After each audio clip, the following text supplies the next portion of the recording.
जीवन classes.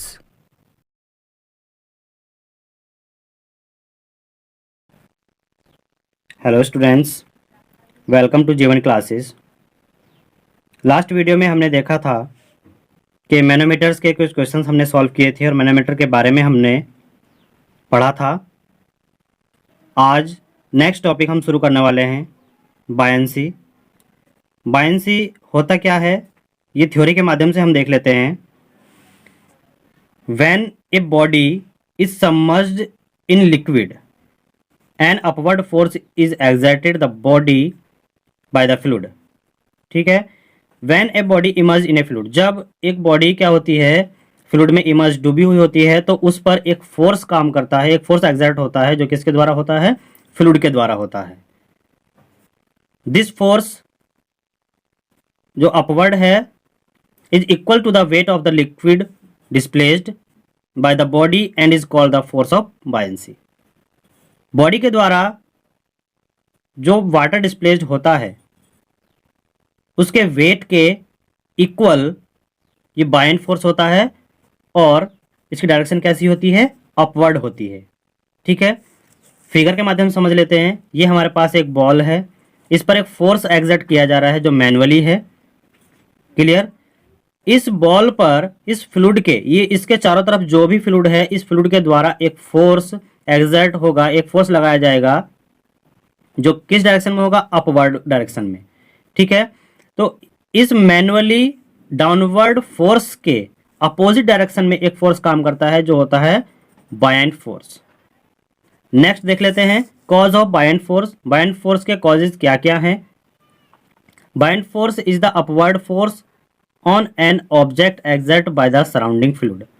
Buoyant force क्या है, एक अपवर्ड फोर्स है जो किसके द्वारा लगाया जाता है, इसके चारों तरफ, बॉडी के चारों तरफ का जो फ्लूइड है उसके द्वारा लगाया जाता है। When an object pushed water, the water pushed back with as much force as it can. जब ऑब्जेक्ट वाटर को पुश करता है तो वाटर ऑब्जेक्ट को पुश बैक करता है और क्या करता है, वो कुछ फोर्स लगाता है जिसको हम क्या बोलते हैं, बायंट फोर्स बोलते हैं। If the water can push back as hard the object float. यदि वाटर बॉडी के वेट से ज्यादा पुश बैक कर देता है, बॉडी जितना वाटर को पुश करती है, तो वाटर अगर बॉडी द्वारा किए गए पुश से ज्यादा पुश बैक कर देता है तो ऑब्जेक्ट क्या करने लगता है, फ्लोट करने लगता है। और यदि नहीं करता है तो वो क्या होता है, डूब जाता है। जैसे ये हमें दिखाया गया है कि एक स्टील का टुकड़ा है, ये डूब गया है, लेकिन जबकि जो शिप है वो नहीं डूबी है। इसका मतलब यही है कि इस स्टील के टुकड़े से जितना भी वाटर डिस्प्लेस्ड हुआ है वो इसके वेट से कम है। और शिप ने क्या किया, शिप के द्वारा जितना भी वाटर डिस्प्लेस हुआ, शिप ने जितने वाटर को पुश किया तो वाटर ने शिप के द्वारा वाटर पुश किए गए वैल्यू से ज्यादा उस शिप को पुश किया, तो ये शिप क्या करने लगा, फ्लोट करने लगा। जबकि स्टील में ऐसा नहीं हुआ, इसने जितने वाटर को पुश किया था तो वाटर ने इससे ज्यादा क्वांटिटी में एक फोर्स लगाया, इसको पुश नहीं किया, जो ये क्या हो गया, डूब गया। यानी कि अगर जो वाटर इसको पुश बैक करता, अगर वो ज्यादा वैल्यू में पुश बैक करता तो ये भी फ्लोट करने लगता, लेकिन ऐसा नहीं हुआ है। और शिप के केस में क्या हुआ है कि शिप ने जितना वाटर को पुश किया तो वाटर ने शिप को उससे ज्यादा पुश बैक किया, तो ये क्या हुआ है, फ्लोटिंग कंडीशन। ठीक है, ये फ्लोटिंग कंडीशन हमें इसीलिए मिली कि वाटर के द्वारा पुश बैक का जो भी वैल्यू थी वो शिप के द्वारा वाटर को पुश किए हुए वैल्यू से ज्यादा थी, इसलिए ये फ्लोट करने लगा। नेक्स्ट टॉपिक देख लेते हैं, force acting on a body. Body पर फोर्स एक्ट करता है, कैसे करता है ये देख लेते हैं। The buoyant force is caused by the pressure difference between the pressure at the top of the object, gravitational force which pushed it downward, and the pressure at the bottom, buoyant force which pushed it upward. क्या कह रहा है कि जो buoyant force होता है उसका कारण क्या है, प्रेशर डिफरेंस है। और प्रेशर डिफरेंस जो टॉप पर ऑब्जेक्ट के होता है वो किसके कारण होता है, ग्रेविटेशनल फोर्स के कारण होता है। और जो ग्रेविटेशनल फोर्स है वो बॉडी को डाउनवर्ड पुश करता है। और बॉटम पर जो प्रेशर होता है वो बायंट फोर्स का प्रेशर फोर्स होता है जो बॉडी को कहां पर पुश करता है, अपवर्ड डायरेक्शन में पुश करता है। Clear? Since the pressure at the bottom is always greater than at the top, every object submerged in a fluid feels an upward buoyant force. कहने का मतलब यह है कि जो बॉटम पर प्रेशर होता है is always greater than at the top. ठीक है, बॉटम के प्रेशर से ऑलवेज ग्रेटर देन होगा टॉप का प्रेशर, यानी कि जो बॉडी के टॉप पर जो ग्रेविटेशनल फोर्स वाला हमें दिखाया गया था ये अगर ज्यादा होगा तो ऑब्जेक्ट सबमर्ज्ड इन फ्लूइड ऑलवेज। ठीक है, प्रत्येक जो बॉडी होगी वो क्या होगी, फ्लूइड में डूब जाएगी और एक अपवर्ड फोर्स को एक्सपीरियंस करेगी, अपवर्ड फोर्स को फील करेगी, जिसको हम बोलते हैं बायंट फोर्स। क्लियर है? नेक्स्ट चलते हैं, how to calculate buoyant force. Buoyant force को कैसे कैलकुलेट करते हैं? तो बायंट फोर्स का फॉर्मूला होता है buoyant force equal weight of object in air minus weight of object in water. मतलब ये है कि हमारे पास ये कोई वाटर लेवल है और इसमें ऑब्जेक्ट को इस कंडीशन में दिखाया गया है, तो इसका कुछ हिस्सा वाटर के अंदर है और कुछ हिस्सा इसका वाटर से बाहर है। तो जितना हिस्सा वाटर के बाहर है उस हिस्से को हम कह रहे हैं इन एयर, यानी कि एयर में, और जितना हिस्सा वाटर के अंदर है उसको हम बोल रहे हैं इन वाटर। तो इस बॉडी का जो वेट होगा उसको बोलेंगे weight of object in air, और इस हिस्से का जितना भी वेट है उसको हम बोल रहे हैं weight of object in water. और इन दोनों को जैसे हम माइनस करते हैं तो हमें बायंट फोर्स मिल जाता है। नेक्स्ट टॉपिक है conditions of equilibrium of a floating and submerged body. Floating और सबमर्ज्ड बॉडी की कंडीशंस क्या क्या होंगी इसको हम देखने वाले हैं, तो देख लेते हैं। फर्स्ट है पॉजिटिव बायंसी। देखिएगा पॉजिटिव बायंसी कब होती है, यदि buoyant force weight of object से ज्यादा है तो ऑब्जेक्ट क्या होगा, फ्लोट करेगा। न्यूट्रल बायंसी क्या होती है, यदि buoyant force weight of object से बराबर है तो ऑब्जेक्ट क्या होगा, सस्पेंडेड इन लिक्विड। देखिएगा वाटर में सस्पेंडेड डूब तो जाएगा लेकिन वो क्या होगा, एक न्यूट्रल कंडीशंस पे जाकर के रुक जाएगा। Next negative buoyancy. Negative buoyancy क्या होती है, यदि buoyant force weight of object से कम है तो ऑब्जेक्ट क्या होगा, सिंक हो जाएगा, पूरी तरीके से डूब जाएगा, वो न्यूट्रल कंडीशन से भी नीचे चला जाएगा। नेक्स्ट हम देखते हैं conditions of equilibrium of a floating and submerged body. देखिएगा दोनों हेडिंग सेम है लेकिन उनके अंदर जो पॉइंट लिखे हुए हैं वो दोनों अलग अलग है। यहां पर हमने देखा पॉजिटिव बायंसी, न्यूट्रल बायंसी और नेगेटिव बायंसी को, लेकिन हम यहां पर क्या देखने वाले हैं, यहां पर बॉडी के स्टेबिलिटी कंडीशंस को हम देखने वाले हैं। ठीक है, तो स्टेबिलिटी कंडीशंस कौन कौन से होते हैं, 3 स्टेबिलिटी कंडीशंस को हम देखेंगे। फर्स्ट है स्टेबल इक्विलिब्रियम, जो क्या होती है, जब हमारा बॉयंसी पॉइंट, यानी कि वह पॉइंट जहां पर बायंट फोर्स एक्ट करता है वह पॉइंट ग्रेविटेशनल पॉइंट से ऊपर हो। ठीक है, यानी कि जो बी है वो जी से अबव हो तो हमें मिलती है स्टेबल इक्विलिब्रियम कंडीशन। और अनस्टेबल इक्विलिब्रियम कंडीशन के लिए हम क्या देखेंगे, जब बी पॉइंट यानी कि बायंट जो पॉइंट है बायंट फोर्स का जहां पर बायंट फोर्स एक्ट करता है, अगर वो पॉइंट जी से नीचे हो जाए, ग्रेविटेशनल पॉइंट से नीचे हो जाए तो हमें अनस्टेबल इक्विलिब्रियम कंडीशन मिलती है।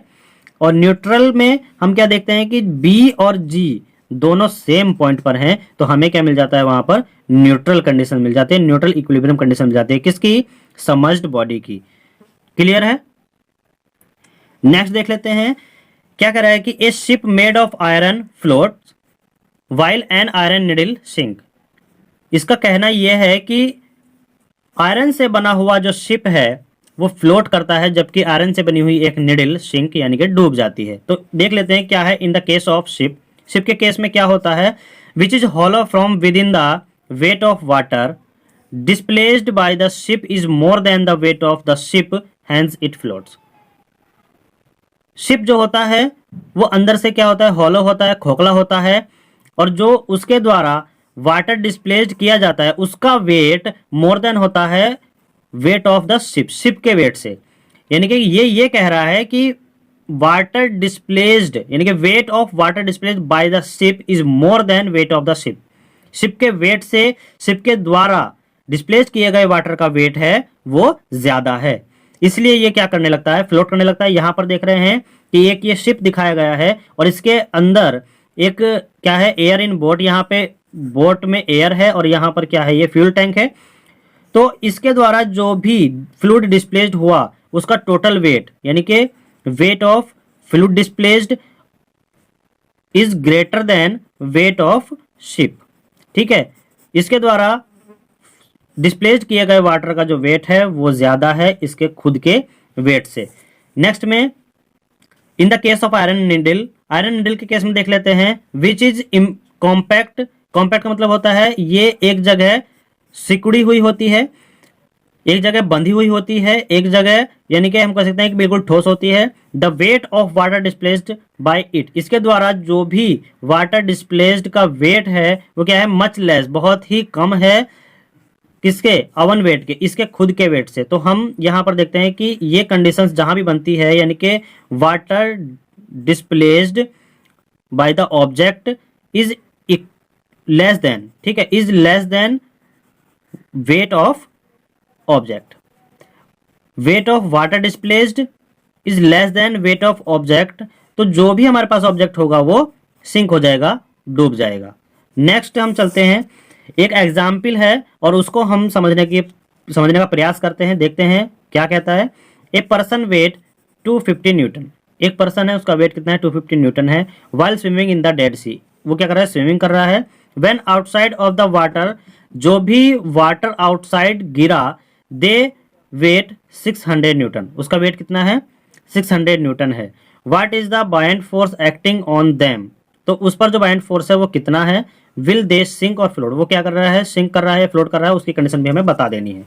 तो बायंट फोर्स क्या होता है, weight of object in air, weight of object in water का डिफरेंस होता है, दोनों को हम माइनस करेंगे तो हमें मिल जाएगा। तो वेट ऑफ एयर देखिएगा यहाँ पर लिखा गया आउटसाइड, आउटसाइड यानी कि एयर में है तो कितना है 600, और वाटर में यानी कि जो पर्सन है वो कितना है, उसका वेट टोटल 250। तो यहाँ पर हमारे पास आया 350 Newton.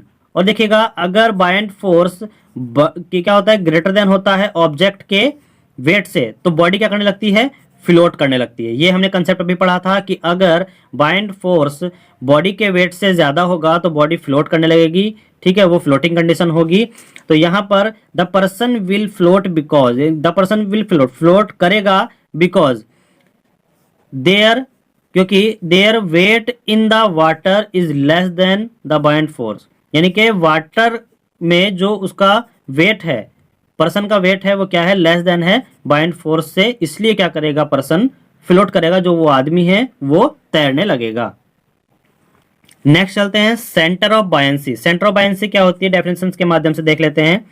The point through which the force of buoyancy is suppose to act is known as the centre of buoyancy. कहा गया है कि वह पॉइंट जहां पर फोर्स ऑफ बायंसी एक्ट करता है उसे क्या कहते हैं, हम सेंटर ऑफ बायंसी कहते हैं। ठीक है, नेक्स्ट डेफिनेशन से इसको समझ लेते हैं। The point of application of the force of buoyancy on the body is known as the centre of buoyancy. ये भी यही कहा गया है कि जहां पर बायंट फोर्स एक्ट करता है बॉडी पर, वह क्या होता है, सेंटर ऑफ बायंसी होता है। इस फिगर के माध्यम से समझ लेते हैं। एक हमें शिप दिखाया गया है, वहां पर इसका कुछ हिस्सा पानी में डूबा हुआ है, फ्लूइड में डूबा हुआ है, और यहाँ पर एक बी पॉइंट है जहां पर हमें क्या दिखाया गया है, बायंसी पॉइंट दिखाया गया है। यानी कि ये है कि जो भी ये जितना हिस्सा पानी में डूबा हुआ है उसके सेंटर पर एक पॉइंट होगा जिसको हम कहेंगे बी पॉइंट, और यही वह पॉइंट है जहां पर बायंट फोर्स टोटल एक्ट करता है, और इसी को बोलते हैं हम सेंटर ऑफ बायंसी।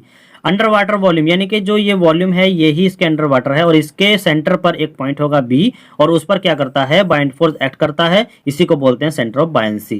क्लियर है फ्रेंड्स, ये एक नोटिंग पॉइंट है, इसको देख लीजिएगा। It always the centre of gravity of the volume of the fluid displaced, जितना भी फ्लूइड डिस्प्लेस्ड हुआ है उसके सेंटर ऑफ ग्रेविटी पर ये ऑलवेज एक्ट करता है, ऑलवेज एक्ट करता है। ठीक है, ध्यान रखिएगा। नेक्स्ट चलते हैं, मेटा सेंटर क्या होता है। मेटा सेंटर को देख लेते हैं। It is defined as the point about which a body start oscillating when the body is tilted by a small angle. देखिएगा इसको कैसे डिफाइन कर सकते हैं, वह पॉइंट जहां पर बॉडी क्या करती है, ऑक्सीलेट होना स्टार्ट कर देती है एक स्मॉल एंगल पर टिल्ट होने से। ठीक है, एक स्मॉल एंगल पर टिल्ट अगर हम बॉडी को कर दें और वो ऑक्सीलेट होना स्टार्ट हो जाए तो क्या होता है, वो मेटा सेंटर कहलाता है। It is the point at which, यानी कि वह पॉइंट जिस पर the line of action of the force of buoyancy, force की जो जो बायंसी फोर्स की लाइन ऑफ एक्शन है will meet the normal axis of the body, वो अगर बॉडी के नॉर्मल एक्सिस पर जहां पर मिलती है when the body is given small angular displacement, जब बॉडी एंगुलर डिस्प्लेसमेंट में होती है, जो स्मॉल डिस्प्लेसमेंट हमें दिखाया गया है, तो वहां पर जो पॉइंट होता है उसको बोलते हैं मेटा सेंटर। देखिएगा इसके माध्यम से हम समझने की कोशिश करते हैं कि एक शिप दिखाया गया है, इसका नॉर्मल कंडीशन पॉइंट ये है, हमने क्या किया, इसको थोड़ा सा टिल्ट किया, ठीक है, थोड़ा सा इसको इधर की तरफ को टिल्ट किया एंटी क्लॉकवाइज, तो हमें क्या मिला, ये एंगल एक थीटा मिला है, तो ये एंगल एक थीटा बनेगा। इस थीटा एंगल से ये जहाज टिल्ट हुआ तो जो भी बॉयंसी पॉइंट होगा वो यहां पर शिफ्ट हो जाएगा। अब इस बॉयंसी पॉइंट से एक सेंटर पर एक एक्सिस कट करती है जो है एम, ठीक है, यानी कि हम ये कहने वाले हैं कि बाइंड फोर्स का लाइन ऑफ एक्शन अगर हम बनाए तो यहां पर आगे बढ़ाते बढ़ाते यहां एक नॉर्मल एक्सिस पर कट कर जाती है, नॉर्मल एक्सिस पर इंटरसेक्ट करती है, जहां पर ये बायंसी फोर्स की लाइन ऑफ एक्शन, ठीक है, थीटा एंगल पर टिल्ट होने पर एक्ट करती है, इंटरसेक्ट करती है, वहां पर एक पॉइंट एम हम मान लेते हैं और इसी एम पॉइंट को हम बोलते हैं मेटा सेंटर। ये कब होता है, जब हम एक स्मॉल थीटा एंगल पर इसको टिल्ट करते हैं तो हमें बायंसी पॉइंट शिफ्ट होता हुआ दिखाई देता है और उस बायंसी पॉइंट पर ही तब फोर्स एक्ट करेगा, जो बाइंड फोर्स होगा वो इस पॉइंट पर ही एक्ट करेगा, ये कहीं भी शिफ्ट हो जाए लेकिन इसी पर बाइंड फोर्स एक्ट करता है हमेशा। और इससे अगर हम इसकी लाइन ऑफ एक्शन हम बनाए तो हमको एक पॉइंट मिलता है जो नॉर्मल एक्सिस पर इंटरसेक्ट करने पर मिलता है, वो पॉइंट है एम, और उसी को हम क्या बोलते हैं, मेटा सेंटर। और देखिएगा पॉइंट एम से ग्रेविटी पॉइंट, जो बॉडी का ग्रेविटी पॉइंट है जी, वहां तक की जो डिस्टेंस होती है उसको क्या बोलते हैं हम, मेटासेंट्रिक हाइट बोलते हैं, जी एम। जी से एम तक की जो दूरी होती है उसी को हम क्या बोलते हैं, मेटासेंटर हाइट बोलते हैं, ध्यान रखिएगा। नेक्स्ट आता है the meta centre may also be defined as a point of intersect of axis of body passing through G and centre of buoyancy B dash of tilted position. देखिएगा टिल्टेड पोजीशन में यही बताया गया है कि tilted position में जो buoyancy point होगा वो शिफ्ट हो जाएगा, ठीक है, थीटा एंगल पर हमने इसको टिल्ट किया तो ये पॉइंट जो बायंसी पॉइंट है वो यहाँ पर शिफ्ट हो जाएगा और इसी पॉइंट पर क्या करने वाला है, बाइंड फोर्स एक्ट होने वाला है। अगर हम इसकी लाइन ऑफ एक्शन बनाएं तो क्या मिलता है, हमें एक पॉइंट मिल जाता है जो ग्रेविटेशनल जो नॉर्मल एक्सिस है वहां पर मीट करता है, और जहां पर ये मीट करता है वहां पर कोई पॉइंट होता है एम, और उसी पॉइंट को हम क्या बोलते हैं, मेटा सेंटर पॉइंट बोलते हैं। किस कंडीशन में, जब बॉडी थीटा एंगल पर टिल्ट होती है। नेक्स्ट चलते हैं, मेटा सेंटर हाइट को हम यहां पर देख लेते हैं। मेटा सेंट्रिक हाइट क्या होती है, it is the distance between the meta centre of floating body and centre of gravity. देखिएगा ये डिस्टेंस है किसके बीच की, मेटा सेंटर की जो बॉडी फ्लोट कर रही है और सेंटर ऑफ ग्रेविटी की, ठीक है, सेंटर ऑफ ग्रेविटी की और मेटा सेंटर की जो हाइट होती है उनके बीच की जो डिस्टेंस होती है उसी को हम क्या बोलते हैं, मेटासेंट्रिक हाइट बोलते हैं। अब इसको डिटरमाइन कैसे करते हैं, कैसे इसको कैलकुलेट करते हैं, उसका डेरिवेशन हम देख लेते हैं। यहां पर एक बॉडी दिखाई गई है जिसका ग्रेविटेशनल पॉइंट है वो G है और उसी के नीचे एक पॉइंट है B जहां पर हमारा बाइंड फोर्स एक्ट करता है, ठीक है। हमने क्या किया, इसको क्लॉकवाइज टिल्ट कर दिया, जो ये थीटा एंगल हमें यहाँ पर बनाता है तो जो बी है वो यहाँ पर शिफ्ट हो जाता है, ठीक है, जो बी है वो यहाँ पर शिफ्ट हो जाएगा। तो अब इस टिल्टिंग कंडीशन में जो बाइंड फोर्स होगा वो इस बी पर, बी डैश पर एक्ट करेगा, और हम इसकी लाइन ऑफ एक्शन जैसे ही आगे बढ़ाते हैं तो हमको एक नॉर्मल एक्सिस पर इंटरसेक्ट करता हुआ एक पॉइंट मिलता है जिसको हम बोलते हैं एम, और इसी एम को हम बोल रहे हैं मेटा सेंटर। और देखिएगा मेटा सेंटर हाइट भी यहीं पर है, जो मेटा सेंटर हाइट है एम और जी, इसके बीच की डिस्टेंस होती है उसी को हम क्या बोलते हैं, मेटासेंट्रिक हाइट बोलते हैं। अब इसको हम कैसे प्रूव करते हैं, देखिएगा ये इसका फ्रंट व्यू है और हम जब इसको बदल के देखते हैं तो इसकी जो लेंथ है वो हमें दिखाई जाती है कितनी है, एल। हमने इस न्यूट्रल एक्सिस से इस जो इसका ग्रेविटेशनल एक्सिस है वहां से एक स्ट्रिप ली और इस स्ट्रिप की जो भी डिस्टेंस है वो कितनी है, इस ग्रेविटेशनल एक्सिस से x है, और इसकी जो थिकनेस है जो हमारी स्ट्रिप है उसकी थिकनेस कितनी है, dx है, और लेंथ है इस ऑब्जेक्ट की l। तो देख लेते हैं कि ये किस तरीके से होता है। आई होप कि आपको ये फिगर सही तरीके से दिखाई दे रहा होगा, मैं इसको आपको समझाने का प्रयास करता हूँ। ये हमारे पास एक वाटर लेवल है, वाटर लेवल पर ये बॉडी है जो टिल्ट की गई है कितने, थीटा एंगल पर।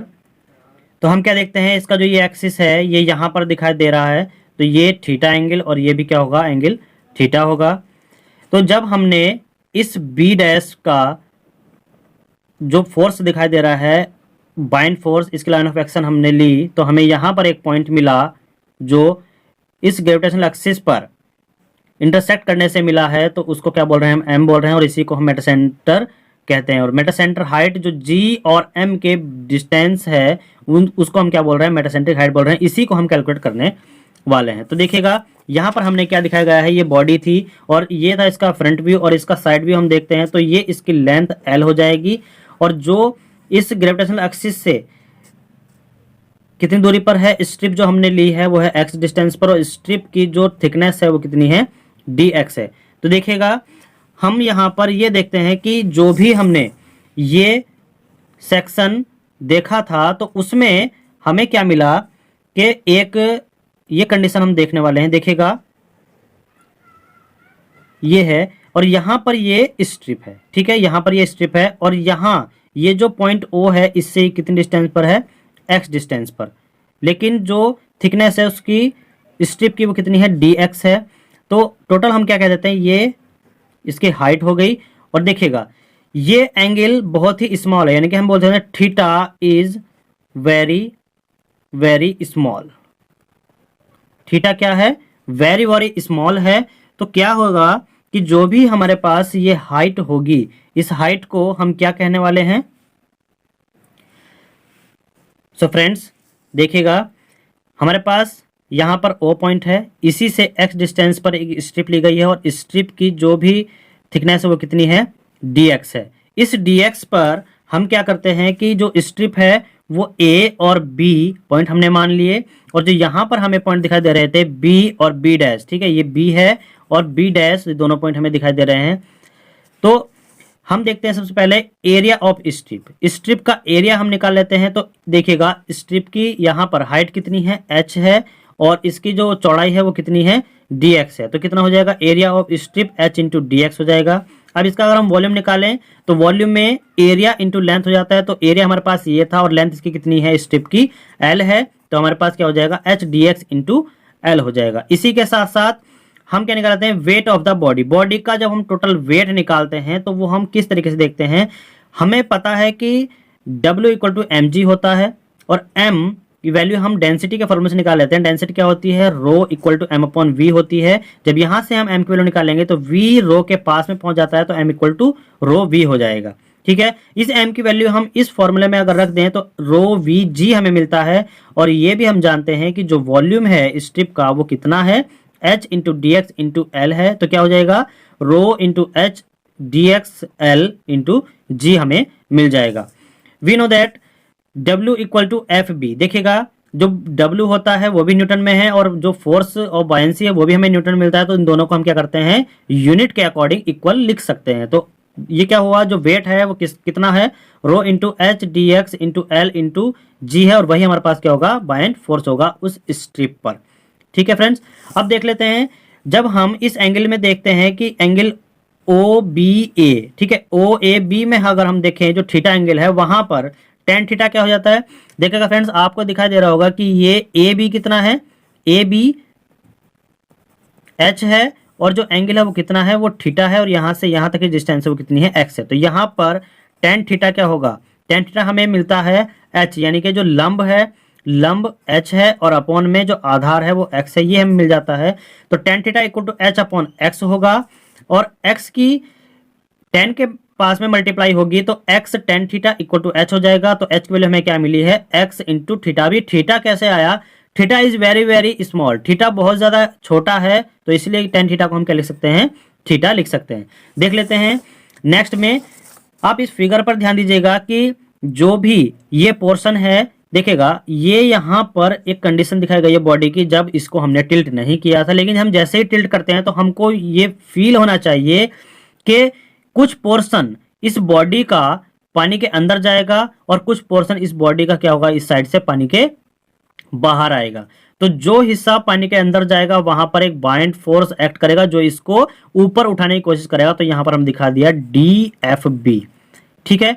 एक फोर्स यहां पर काम करेगा जो इसको नीचे को खींचने की कोशिश करेगा इसके वेट के कारण, तो वो क्या होगा, डी एफ बी। देखेगा तो ये कपल यहां पर बन जाता है, तो यहां पर ये इस तरीके से बॉडी को रोटेट कराने की कोशिश करेगा। और देखिएगा इस एफ के और इस एफ के दोनों के बीच की दूरी कितनी है, एक्स प्लस एक्स, यानी कि 2x हो जाएगी। इसी के अकॉर्डिंग हम यहां पर देखने वाले हैं moment of couple for strip. देखिएगा इस स्ट्रिप के लिए मोमेंट ऑफ कपल हम कैसे देखेंगे, तो हम फॉर्मूला जानते हैं कि कपल का फॉर्मूला क्या होता है, फोर्स इंटू परपेंडिकुलर डिस्टेंस होता है, फोर्स इंटू परपेंडिकुलर डिस्टेंस होता है। तो परपेंडिकुलर डिस्टेंस देखिएगा फोर्स हमारे पास कितना है, डी एफ है, ये भी डी एफ है, ठीक है, और इनके बीच की जो परपेंडिकुलर डिस्टेंस है वो कितनी है, एक्स प्लस एक्स, यानी कितनी हो जाएगी, 2x हमें यहाँ पर मिल जाती है। तो डी एफ इंटू, यानी कि डी एफ क्या है, फोर्स है, और परपेंडिकुलर डिस्टेंस हमारे पास क्या है, x इंटू एक्स, इन दोनों के बीच की डिस्टेंस। यहाँ पर डी एफ की वैल्यू रख लेते हैं, डी एफ की वैल्यू हमें क्या मिलती है, rho into H D X L into G. तो हम यहाँ पर ये वैल्यू रख लेते हैं, और इंटू में क्या हो गया, 2x, एक्स प्लस एक्स किया 2x हो गया। यहाँ पर देख लेते हैं कि h की वैल्यू क्या है, x इंटू थीटा, ठीक है, x इंटू थीटा, हमें h की वैल्यू यहाँ से मिली थी, तो हमने यहाँ पर देखा कि जहाँ पर h है वहाँ पर हमने x इंटू थीटा पुट किया, और डी एक्स इंटू एल, और टोटल क्या है, एज इट इज है। यहाँ पर हम क्या देख लेते हैं कि ये जो 2x है और एक ये x है, इसको हमने क्या किया, आपस में मल्टीप्लाई किया, 2x square rho into theta, और ये D X into L into G. अब देखिएगा जो x है, सॉरी जो dx है और इंटू में l है, ठीक है, वो क्या है, एरिया होता है। देखिएगा एरिया की जो यूनिट होती है वो क्या होती है, मीटर स्क्वायर होती है, और मीटर स्क्वायर के लिए हमें क्या करना होगा, dx, यानी कि ये भी हमारे पास क्या मीटर में है, l ये भी हमारे पास मीटर में है, तो ये क्या कहलाएगा, मीटर स्क्वायर, और ये हो जाएगा हमारा एरिया ऑफ स्ट्रिप। तो एरिया ऑफ स्ट्रिप में dx इंटू एल को हम लिख सकते हैं dA, ठीक है, तो क्या हो जाएगा, रो थीटा, 2x स्क्वायर को यहाँ पे लिख दें और 2a को यहाँ पर हम लिखें, तो g इसके मल्टीप्लाई में रहेगा, ये हमें मिल जाता है rho theta into 2x square dA और g। और देखिएगा फ्रेंड्स, इसी को हम क्या बोलते हैं, इसको एक कंडीशंस हम देखते हैं कि ये जो होता है 2x स्क्वायर dA, ये क्या होगा, इस कपल का, ठीक है, इस कपल का पॉइंट के अबाउट में क्या होगा, मोमेंट हमें देखने को मिलेगा। तो देख लेते हैं ये होता कैसे है। अब हम निकालते हैं मोमेंट ऑफ कपल। देखिएगा मोमेंट निकालते हैं कपल का होल वेज शेप, इस टोटल शेप पर, ठीक है, टोटल वेज शेप पर निकालते हैं। तो देखिएगा जब हम टोटल निकालते हैं तो उसका इंटीग्रेशन कर लेते हैं। यहाँ पे लास्ट में हमें दिखाया गया था कि जो 2x स्क्वायर डी है ये किसका एरिया है, एरिया किसका है, dA, स्ट्रिप का एरिया, स्ट्रिप का एरिया dA है, तो इसी का हम क्या करेंगे, इंटीग्रेशन करेंगे। देखिएगा rho theta 2 integration of X square dA, क्योंकि x भी हमारे पास क्या है, वेरिएबल है, और dA ये भी हमारे पास वेरिएबल है, और इंटू में क्या है, g है। तो देखिएगा जो भी हमारे पास एक्स स्क्वायर dA इंटीग्रेशन में होता है उसको हम I बोलते हैं, ये आप अच्छी तरीके से जानते होंगे, मैकेनिक्स में आपने पढ़ा होगा। तो इंटीग्रेशन एक्स स्क्वायर dA ये हमारा किसके बराबर होता है, मोमेंट ऑफ इनर्शिया के बराबर होता है। तो ये क्या है, एरिया ऑफ मोमेंट है। Area of moment of inertia हम यहाँ पर देखते हैं, तो देखिएगा एक स्ट्रिप हमने ली थी एक्स स्क्वायर dA इंटीग्रेशन ये हो जाएगा, तो दो स्ट्रिप है, दोनों स्ट्रिप के लिए हम क्या कहेंगे, दोनों स्ट्रिप के लिए हम कहेंगे 2x स्क्वायर dA। देखिएगा यहाँ पर दो स्ट्रिप है, दो स्ट्रिप हमने ली थी, और ये भी इस एक्सिस से x डिस्टेंस पर है, और इसकी भी क्या विड्थ है, dx है। तो इन दोनों पर हम क्या करेंगे, total 2 integration x square dA हो जाएगा, और 2x स्क्वायर dA का जो इंटीग्रेशन है वो कितना हो जाएगा, आई नॉट, यानी कि इस बॉडी के अंदर जो भी हमने डबल स्ट्रिप ली थी उन दोनों स्ट्रिप का एरिया मोमेंट ऑफ इनर्शिया। तो क्या मिलेगा हमें, rho theta I naught into G हो जाएगा, इक्वेशन नंबर 1 मान ली। अब देखिएगा moment of buoyant force F B, जो मोमेंट होगा बायंट फोर्स का वो क्या होगा, एफ बी होगा, और इस एफ बी को हम कैसे लिखेंगे, जो कपल है मोमेंट है उसको हम कैसे लिखते हैं, फोर्स इंटू परपेंडिकुलर डिस्टेंस हमारे पास होता है। तो यहाँ पर हम क्या देखते हैं, देखिएगा यहाँ पर हम ये देखते हैं कि यहाँ से जो भी डिस्टेंस थी B से B डैश तक जो भी डिस्टेंस शिफ्ट हुई थी वो कितनी है, x डिस्टेंस है। अब इस x डिस्टेंस को क्या कहेंगे, इस एफ बी की परपेंडिकुलर डिस्टेंस कहेंगे, ठीक है। तो परपेंडिकुलर डिस्टेंस क्या हो गई, b इंटू बी डैश। देखिएगा यहाँ पर क्या है, b इंटू बी डैश है, b इंटू बी डैश क्या है, यहाँ पर x है। तो एफ बी वो किसके बराबर था, W के, क्योंकि weight of water displace due to the body जो हमें दिखाया गया है, ठीक है, ये होल बॉडी का वेट नहीं है, ये क्या है, weight of water displace due to the body. याद रखिएगा एफ बी, तो इसकी जगह पर हमने W लिखा और इंटू में बी, बी डैश, तो सेकेंड इक्वेशन हो गई। अब देखिएगा मोमेंट ऑफ बायंट फोर्स, ठीक है, एफ बी, और moment of couple for whole base shape, ये दोनों कंडीशंस आपस में क्या होंगी, बराबर होंगी। तो इन दोनों इक्वेशंस को आपस में बराबर रखने पर हमें क्या मिलता है, जो बी और बी डैश है, देखिएगा बी और बी डैश को जैसे ही हम निकालेंगे,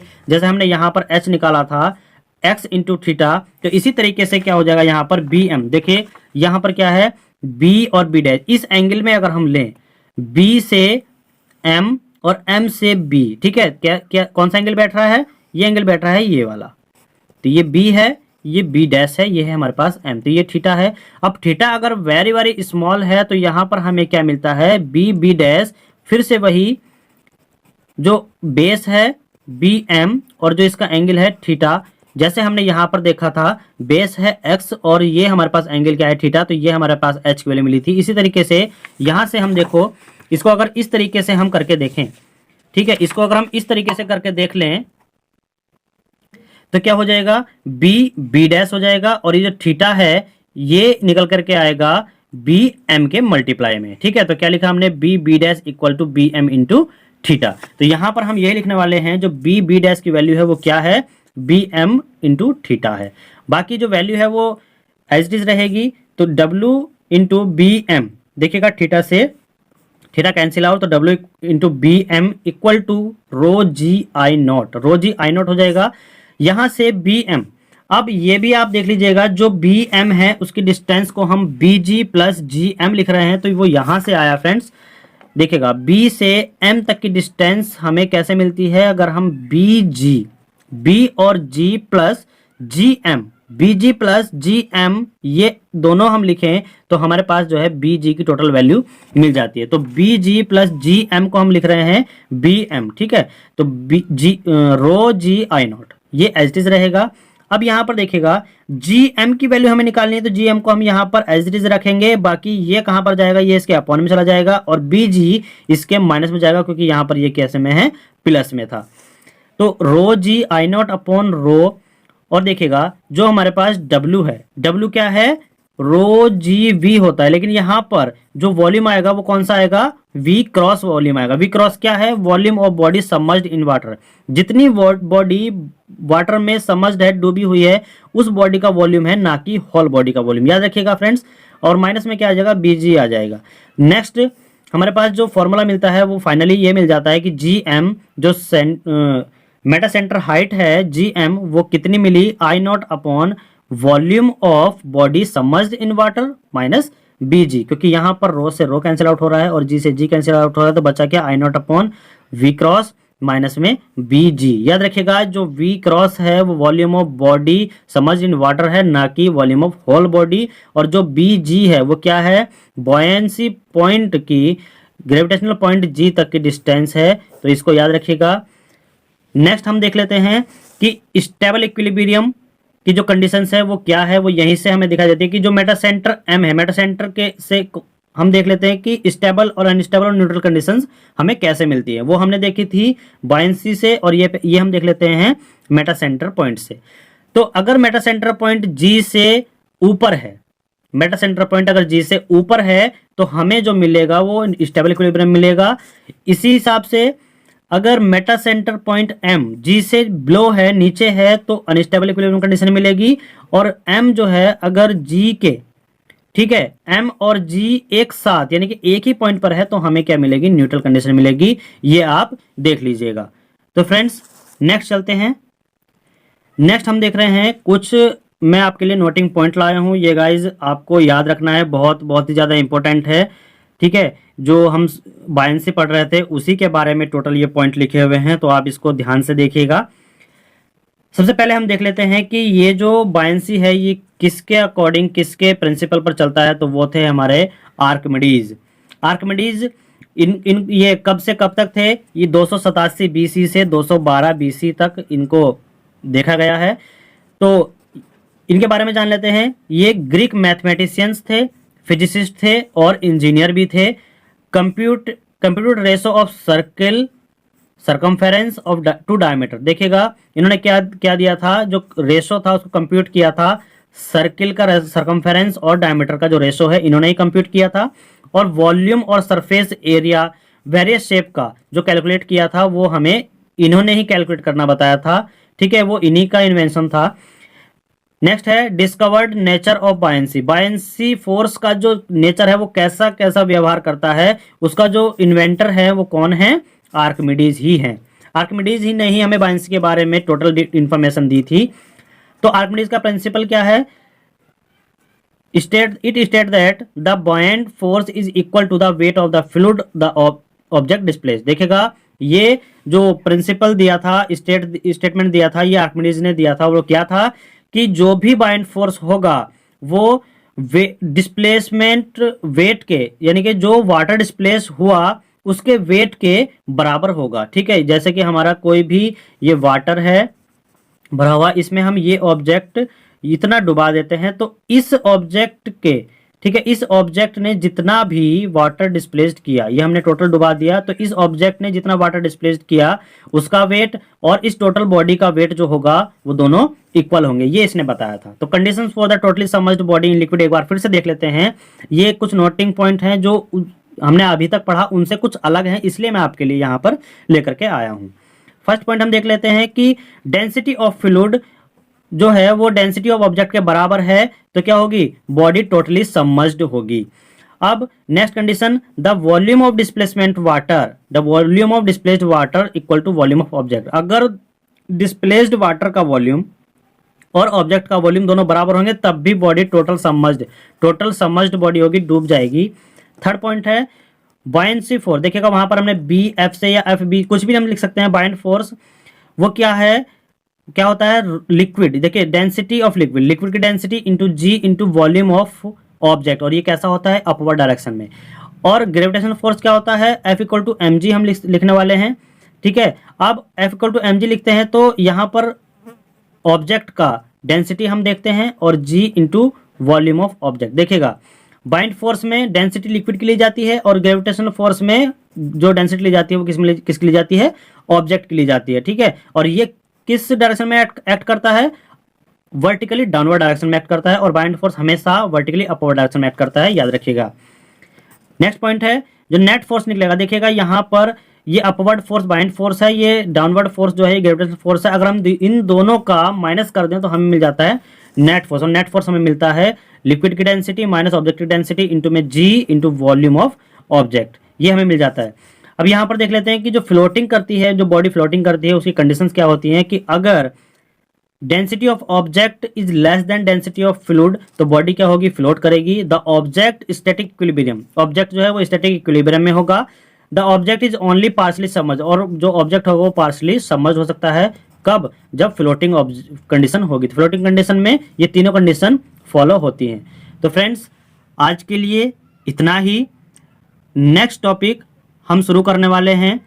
ठीक है, सबसे पहले हम इस टॉपिक के जो बायंसी टॉपिक हमने पढ़ा, इस टॉपिक के बारे में जो भी इंपॉर्टेंट न्यूमेरिकल्स मुझे मिलेंगे जो प्रीवियस ईयर में आए हुए हैं और जो आगे पूछे जाने के चांसेस सबसे ज़्यादा हैं, मैं उनको आपके साथ शेयर करूंगा, वो करेंगे हम नेक्स्ट। और यदि आप इस वीडियो पर नए हैं, इस चैनल पर नए हैं, तो चैनल को सब्सक्राइब कीजिएगा और वीडियो को लाइक कीजिएगा, शेयर कीजिएगा, ज़्यादा से ज़्यादा अपने फ्रेंड सर्कल में शेयर कीजिएगा, जिससे कि इस वीडियो से उनको भी कुछ हेल्प मिल सके। So guys, thanks for watching.